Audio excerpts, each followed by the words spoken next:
అందరికీ హాయ్. ఇప్పుడు మనం మహాభారతంలోని భీముడి కథ గురించి తెలుసుకుందాం. కథ పేరు వచ్చేసి భీముడి సాహసం. భీముడు అజ్ఞాతవాసంలో ఉన్నప్పుడు బకాసురుడు అనే రాక్షసుడు ఒక రాజ్యంలో ప్రజలందరినీ తినివేస్తున్న సంగతి తెలుసుకొని అతన్ని ఎలాగైనా సంహరించాలని తెలుసుకొని అతన్ని వధించడానికి వెళ్ళాడు. భీముడు ఒక బండి నిండా భక్ష్యాలు అన్నము పెట్టుకుని బకాసుడు ఉన్న ప్రాంతానికి వెళ్ళినాడు. ఆ ప్రాంతం అంతా శవాల దుర్వాసనలతో నిండి ఉంది కనుక అక్కడికి దగ్గరగా యమునా నది ఒడ్డున బండి నిలిపి బకాసురుని పెద్దగా పిలవడం మొదలుపెట్టాడు.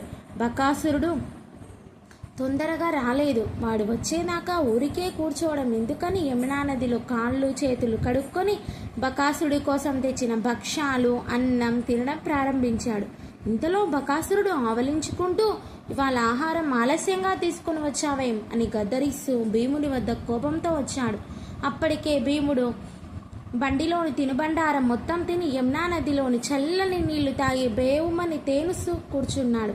ఏమిరా, నా కోసం తెచ్చిన అన్నమంతా నీవే తిన్నావే, ఒక నిమిషంలో చావవలసిన నీకు ఎంత సాహసం అంటూ గర్జించాడు బకాసురుడు.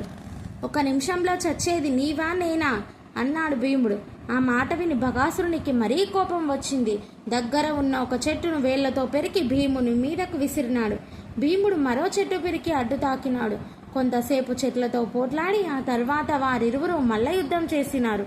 అప్పుడు భీముడు బకాసురుని నడుమును మెడను రెండు చేతులతో పట్టుకొని మోకాలుతో వీపులో పొడిచినాడు. ఆ పోటుకు బకాసురుని వెన్నముక్క విరిగింది.